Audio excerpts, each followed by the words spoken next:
یہ ذات مراد ہے، لہذا اگر ابھی کہے گا تو حانس، اور جب یہی بچہ بڑا ہو کے کہے گا تو بھی حانس۔ یہ بات سمجھ میں آ گئی؟ اب دیکھو یہ بھی نکرہ ہے، یہ بھی معرفہ ہے، اس میں وصف لغو ہو گیا، وصف کیا ہو گیا؟ لغو۔ اور یہ بھی معرفہ ہے لیکن اس میں وصف لغو نہیں ہوا، کیوں؟ اس لیے کہ یہ صفت ایسے موصوف کے ساتھ یہ اس پر قسم کہی گئی ہے، محلوف علیہ ہی ہے، اور یہ ایسے وصف کے ساتھ موصوف ہے جو قسم کہنے کا باعث اور سبب ہے۔ یہ سب بات سمجھ میں آ گئی؟ خلاصہ یہ نکلا ہمارا یہ جو مثال ہے ھذا الصبیہ، یہ حمل کے ساتھ تعلق ہے، رطب کے ساتھ تعلق ہے؟ جی حمل کے ساتھ تعلق ہے، اس کا حمل کے ساتھ تعلق ہے۔ جب حمل کے ساتھ تعلق ہے، جب یہ نکرہ ہوگا واللہ لا اکلم صبیا، غائب ہو گیا تو غائب میں تو وصف معتبر ہوتا ہے، ٹھیک ہے، وصف معتبر ہے، لہذا اگر بچے سے بات کرے گا تو حانس، اگر بڑا ہو بڑے سے بات کرے گا تو حانس نہیں ہوگا۔ جیسے اگر بکری کا بچہ کہے گا تو حانس، بڑا کہے گا تو حانس نہیں ہوگا۔ اور اگر اشارہ کر دیا، معرفہ کر کے اشارہ کر دیا اس بچے سے بات نہیں کروں گا تو اس سے مراد ذات ہے، وصف لغو ہو جائے گا۔ جیسے یہاں وصف لغو ہے، یہاں بھی وصف کیا ہو جائے گا؟ لغو ہو جائے گا، کیونکہ وہ حاضر میں وصف لغو ہے۔ اب دیکھو یہاں حاضر، دونوں میں حاضر میں وصف لغو ہو گیا اور حاضر رتبہ میں وصف لغو نہیں ہوا۔ معلوم ہو یہ جو آپ نے قاعدہ بیان کیا نا معترض نے کہ ھذا الصبی سے ڈائریکٹ ذات مراد لے لو، مہجور شرعی قرار دینے کی ضرورت ہی نہیں ہے، اس لیے کہ اوصاف غائب میں معتبر اور حاضر میں لغو ہوتے ہیں۔ شارح کہتے ہیں یہ قاعدہ کلیہ نہیں ہے بلکہ اس کے لیے اصول یہ ہے کہ جس چیز پر قسم کھائی جائے محلوف علیہ، ہم اس کو دیکھیں گے، اگر وہ موصوف ہے ایسی صفت کے ساتھ اور اس پر قسم کھائی گئی ہے تو اگر وہ صفت ایسا ہو کہ وہ داعی اور سبب بنتا ہے قسم کھانے کی تو اس میں حاضر اور غائب برابر ہے، اس میں حاضر اور غائب، جیسے غائب میں وصف معتبر اسی طرح حاضر میں بھی وصف معتبر ہوگا اور لغو نہیں ہوگا۔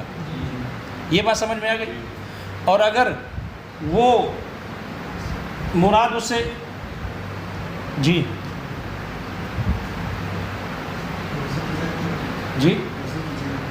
یہ اس طرف چلے جائیں، ان کی رہنمائی کریں گے۔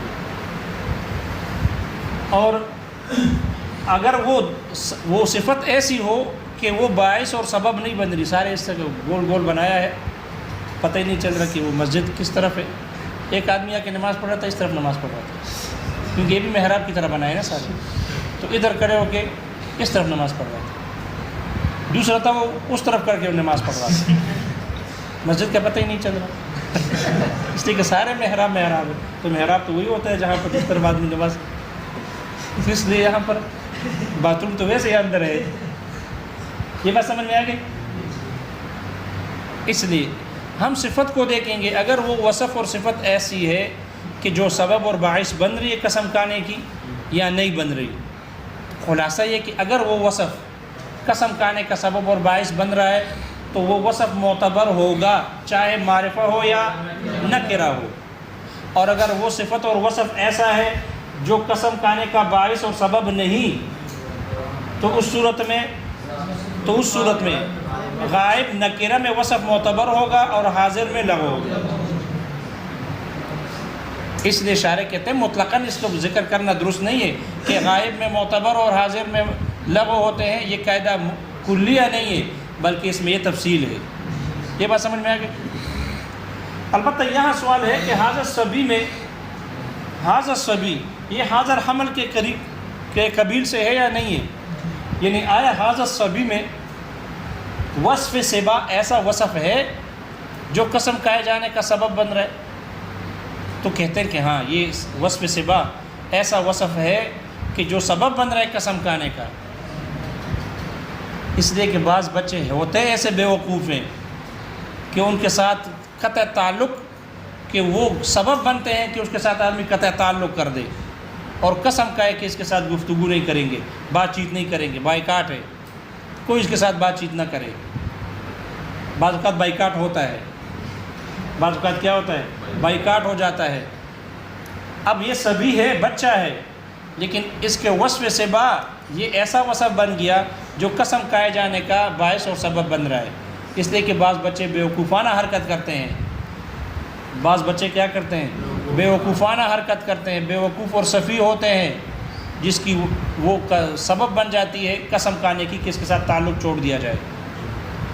کوئی مسئلہ سمجھ میں آئے؟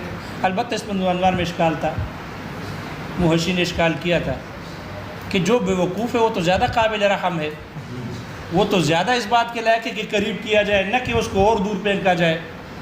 ابھی ایک کو مارا ہے، پھر 4-5 اور کو، چاروں کو مسلمان کرے گا۔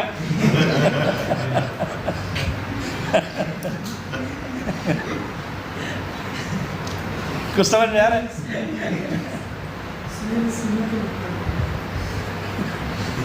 یہ بات سمجھ میں آ گئی؟ ہاں، نہ کر مسلمانوں کو اتارا کرو۔ یہ بات سمجھ میں آ گئی بھائی؟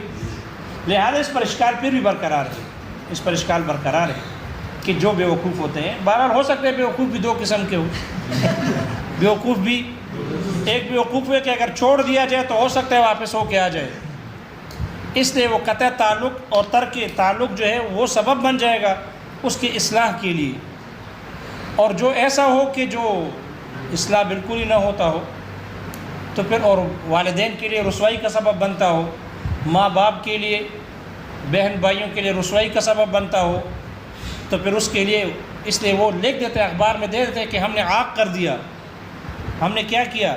عاق کر دیا، قطع تعلق کا اعلان کرتے ہیں اخبار میں۔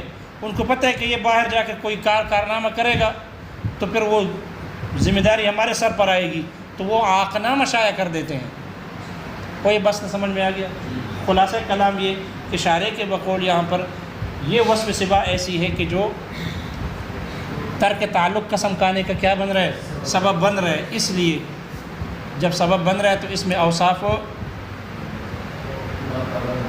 اوصاف غائب میں معتبر اور حاضر میں کیا ہو جائیں گی؟ لغو ہو جائیں گی۔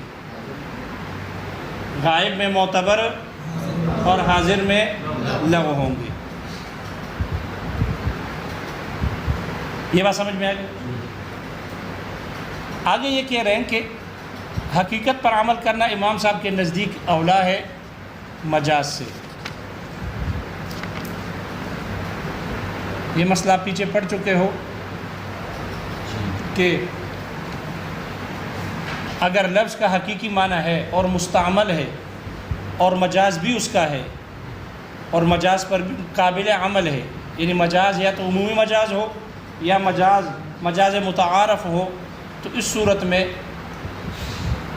حقیقت پر عمل ہوگا یا مجاز پر عمل ہوگا، اس میں امام صاحب اور صاحبین کا اختلاف ہے۔ امام صاحب کے نزدیک اگر کسی لفظ کے حقیقی معنی، سہیلا بیٹھ جاؤ اگر تک گئے ہو، کسی لفظ کا اگر حقیقی معنی مستعمل ہو تو حقیقت پر عمل ہوگا، مجاز کی طرف رجوع نہیں ہوگا۔ جبکہ صاحبین کے نزدیک اگر اس لفظ کا مجاز متعارف ہے یا وہ مجاز عمومی مجاز ہے تو پھر مجاز پر عمل ہوگا، حقیقت پر عمل نہیں ہوگا۔ امام صاحب کے نزدیک حقیقت اولا ہوتا ہے اور مجاز سے، اس لیے کہ اگر حقیقت مستعمل ہے تو پھر حقیقت محجورہ تو نہیں ہے کہ ہم رجوع کریں، نہ متعذرہ کہ مجاز کی طرف رجوع کرے، بلکہ حقیقت پر عمل ہوگا۔ جیسے کہ کوئی آدمی قسم کہے واللہ لا آکل من هذه الحنطة، واللہ لا آکل من هذه الحنطة، اس گندم سے نہیں کہوں گا۔ تو یہ جو گندم ہے، امام صاحب فرماتے ہیں اس کی حقیقت چونکہ مستعمل ہے، اس لیے کہ بعض دیار میں، بعض علاقوں میں گندم کو کھایا جاتا ہے، پکایا جاتا ہے، ابالا جاتا ہے، کچا چبایا جاتا ہے، کچا بھی کھاتے ہیں۔ اس لیے امام صاحب نے فرمایا جو گندم ہے حنطہ لأنها تغلی وتقلی وتوکل قزما، اس لیے کہ ان کو ابال کر کھایا جاتا ہے اور ان کو بن کر کھاتے ہیں، تیل میں بن کر، اور کچا بھی لوگ کھاتے ہیں۔ جب یہ بعض علاقوں میں اس طرح اس حقیقت پر عمل ممکن ہے اور ہو رہا ہے تو جب حقیقت مستعمل ہو مجاز کی طرف رجوع نہیں ہوگا، اس لیے کہ حقیقت اولا ہے مجاز سے، حقیقت اصل ہوتی ہے، مجاز خلیفہ ہے۔ جب اصل پر عمل کرنا ممکن ہو تو مستعار اور مجاز مراد نہیں ہوگی۔ اس لیے اگر گندم بعین ہی گندم کہے گا تو حانس ہو جائے گا، اور اگر گندم نہیں کہے گا، گندم سے بنی ہوئی کوئی چیز کہے گا، روٹی پکی ہے روٹی کا ہے، یا اس سے بنے ہوئے سموسے ہیں، یا نمک پارے ہیں گندم سے بنائے گئے، تو پھر اس صورت میں اس کے کہنے سے حانس امام صاحب کے نزدیک حانس نہیں ہوگا۔ صاحبین کہتے ہیں کہ یہ ایسا حقیقت ہے کہ اس کا مجاز ہے اگر متعارف ہو، مجاز متعارف ہو۔ متعارف کا کیا معنی ہے؟ اس میں احناف پہ اختلاف ہوا۔ مشائخ بلخ کہتے ہیں، مشائخ بلخ کہ متعارف سے مراد ہے تعامل، متعارف سے مراد ہے تعامل، لین دین۔ اگر اس کی لین دین، اگر اس گندم کو اور طریقوں سے کھایا جاتا ہو، اس کا لین دین دوسرے طریقوں سے بھی ہو، تو وہ ہے لین دین، تعامل۔ تعارف سے مراد تعامل ہے، یعنی لوگ کرتے ہوں۔ اور اگر مشائخ عراق کہتے ہیں احناف میں سے کہ تعامل، تعارف سے مراد ہے تفاہم، تعارف سے مراد ہے تفاہم، سمجھ میں آنا۔ لہذا جو آدمی یہ کہے کہ میں اس گندم سے نہیں کہوں گا، تو اس سے ذہن کس معنی کی طرف جاتا ہے؟ ذہن میں جو معنی آتا ہے وہی تفاہم مراد ہے، تعامل مراد نہیں ہے مشائخ عراق کے ہاں۔ اور مشائخ بلخ کہتے ہیں کہ نہیں، تعامل سے مراد، تعارف سے مراد تعامل ہے، لوگ گندم سے کیا کیا پکاتے ہیں، کیا لین دین کرتے ہیں، اس سے وہ مراد ہے۔ تو ظاہر بات ہے گندم سے لوگ روٹی پکاتے ہیں، زیادہ کثیر الاستعمال تو وہ خبز ہے، روٹی بنانا اور بنا کر روٹی کھانا ہے، اور بھی دوسری اشیاء اس سے بنائی جاتی ہے گندم سے۔ تو گندم سے جو جو چیز بنائی جاتی ہے، مجاز متعارف کی وجہ سے اس کے کھانے سے کیا ہو جائے گا؟ اگر بعین ہی آٹا کا گندم کھائے گا تو حانس نہیں، لیکن گندم سے بنے ہوئے آٹا کو کھائے گا، آٹا یعنی روٹی کی صورت میں، یا اس سے بنے ہوئے سموسے یا نمک پاری کی صورت میں، یا جو بھی چیز بن جاتی ہے گندم سے، اور اس کا لوگ تعامل کر رہے ہیں، لین دین کر رہے ہیں مشائخ بلخ کی تشریح کی صورت میں، یا بقول مشائخ عراق کے اگر اس سے جو لوگ گندم کھانے سے ذہن جس معنی کی طرف جاتا ہے تو وہ مراد ہے، اور وہ جو بھی ہو اس سے کھانے سے حانس ہوگا، بعین ہی گندم کھانے سے حانس نہیں ہوگا۔ لہذا اگر کوئی آدمی یہ کہے نا کہ فلاں گاؤں والے، فلاں علاقے والے گندم کھاتے ہیں، تو اس سے مراد وہی ہوگا جس کی طرف ذہن جاتا ہے کہ وہ گندم سے بنی ہوئی اشیاء کھاتے ہیں، یا یہ مشائخ عراق کے قول کے مطابق۔ اور مشائخ بلخ کہتے ہیں کہ وہ گندم کھاتے ہیں، اس کا مطلب ہے کہ وہ گندم سے بنی ہوئی اشیاء میں جو کچھ تعامل کرتے ہیں، لین دین کرتے ہیں، مراد وہ ہے۔ تو امام صاحب کے نزدیک بعین ہی گندم کھانے سے حانس، جبکہ روٹی کھانے سے یا کوئی اور اس سے بنی ہوئی چیز کھانے سے حانس نہیں۔ جبکہ صاحبین کے نزدیک اگر مجاز متعارف ہے تو پھر گندم سے بنی ہوئی اشیاء کے کھانے سے حانس ہوگا، بعین ہی گندم کھانے سے حانس نہیں ہوگا۔ اور اگر اس حقیقت کا مجاز متعارف نہ ہو بلکہ عموم مجاز ہو، مجاز کیسا ہو؟ عموم مجاز ہو، لہذا پھر صاحبین کے نزدیک عموم مجاز راجح ہے حقیقت سے۔ اور عموم مجاز وہ ہوتا ہے کہ لفظ کا آپ نے ایسا عام معنی مراد لے لیا کہ حقیقت بھی اس کا ایک فرد ہے۔ اس لیے صاحبین کے نزدیک گندم سے بنی ہوئی جو بھی چیز ہے عمومی مجاز کے طور پر مراد ہے، لہذا گندم سے بنی ہوئی جو چیز بھی کہے گا حانس، اور اگر بعین ہی گندم کہے تب بھی حانس، کیونکہ گندم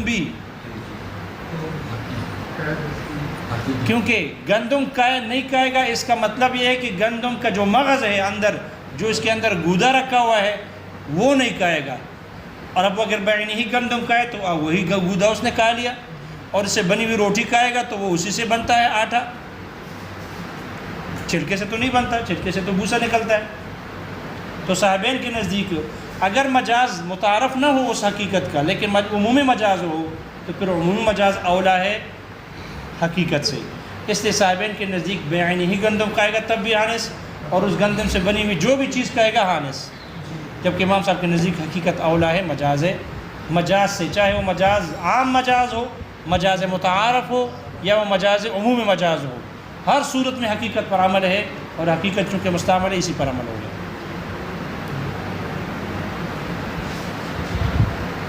اسی طرح اگر کوئی قسم کہے واللہ لا اشرب من ھذا الفرات، خدا کی قسم میں اس ھذہ الفرات، اس دریائے فرات سے نہیں پیوں گا، اس دریائے فرات سے نہیں پیوں گا، تو اس کا حقیقی معنی دیکھو، انہوں نے من ذکر کیا، لا اشربو، واللہ لا اشربو من ھذہ الفرات، من کو ذکر کیا، اور آپ پڑھ چکے ہو کہ من ابتداء غایت کے لیے آتا ہے، غایہ کی ابتدا بتاتی ہے۔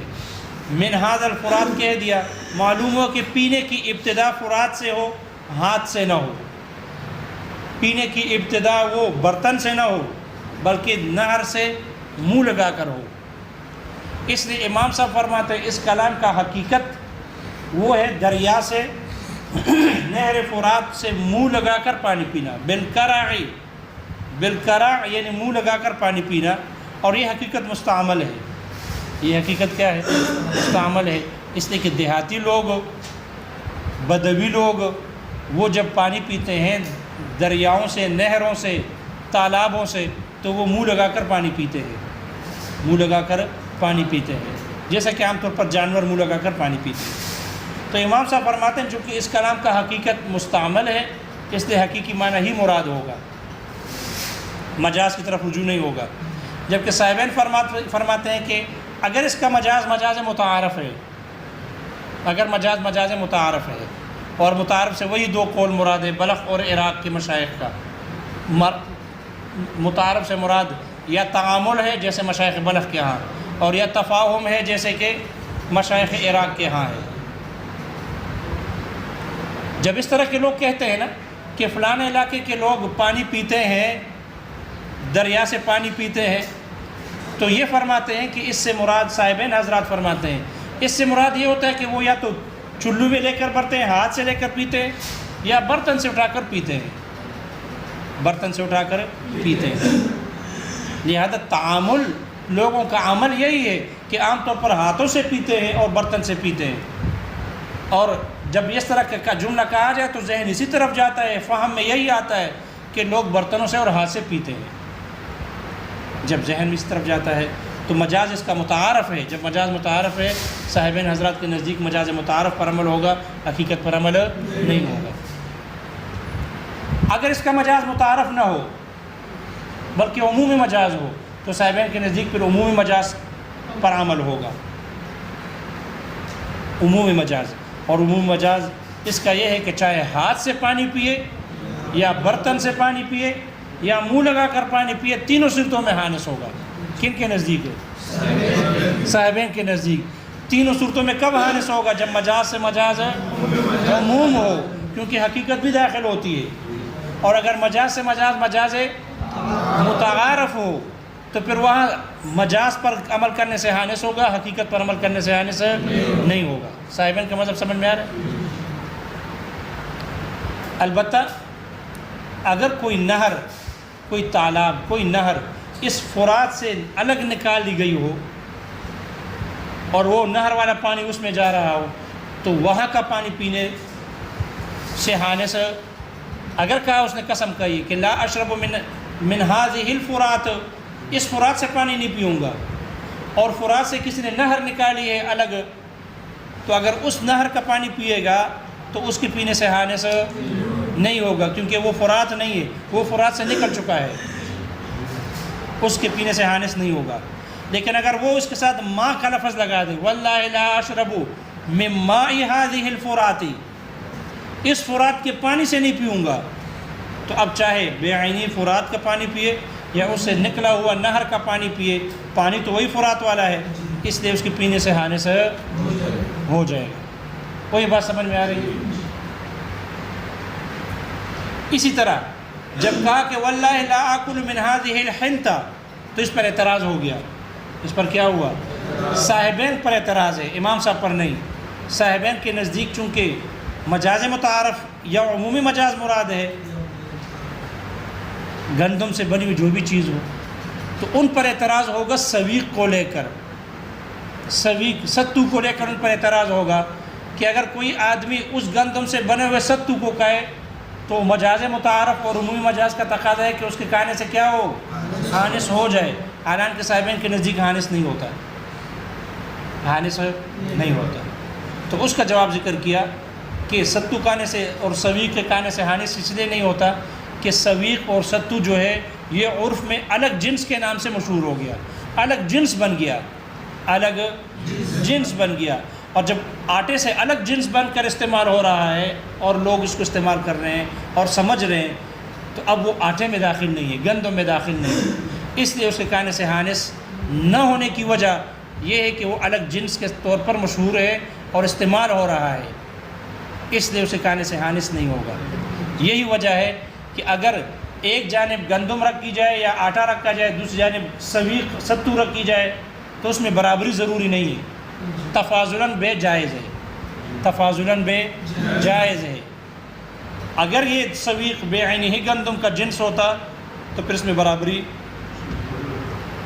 ضروری تھی، حالانکہ اس میں برابری ضروری نہیں ہے۔ معلوم ہوا یہ اس کا جنس نہ رہا، آٹے کا جنس گندم کا جنس نہ رہا، جب نہ رہا تو صاحبین پر اعتراض بھی وارد نہیں ہوگا کہ گندم سے بنی ہوئی جو بھی چیز ہوگی تو اس کے کہنے سے حانث، اس لیے ستو بھی گندم سے نکالی جاتی ہے، اس لیے اس کے کہنے سے حانث ہو جانا چاہیے تھا، لیکن حانث نہیں ہو رہا، یہ اشکال ان پر واقع نہیں ہوتا کیونکہ الگ جنس ہو گیا۔ دیکھو کتاب میں الا ترى، کیا دیکھتے نہیں، یہ تائیدی مثال پیش کر رہے ہیں کہ جو شرعاً محجور ہوتا ہے عادتاً محجور کی طرح ہے، تائیدی مثال دے رہے ہیں، جیسے الا ترى، کیا دیکھتے نہیں، ان من حلف، کہ جو شخص قسم کھائے، لا یکلم هذا الصبی، کہ وہ اس بچے سے بات نہیں کرے گا، لم یتقید بزمان صباہ، یہ قسم اس کے بچپنا کے زمانے کے ساتھ مقید نہ ہوگا، لأن ہجران الصبی محجور، بچہ مراد نہیں، لأن ہجران الصبی محجور، اس لیے کہ بچے کے ساتھ قطع تعلق کرنا یہ محجور ہے شرعی طور پر، جب شرعاً محجور ہے تو عادتاً کی طرح ہے۔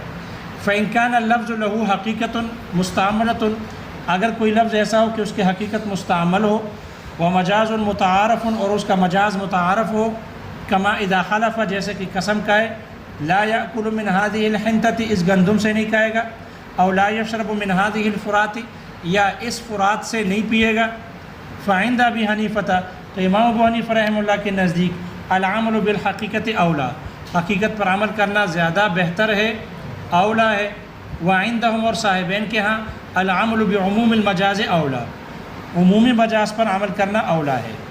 اب دیکھو اوپر کہا مجاز متعارف ہو اور نیچے کہا مجاز عمومی مجاز ہو، تو اگر مجاز متعارف ہو تب بھی اور اگر مجاز عمومی مجاز ہو تب بھی، دونوں صورتوں میں صاحبین کے نزدیک کیا ہو جائے گا، حانث ہو جائے گا۔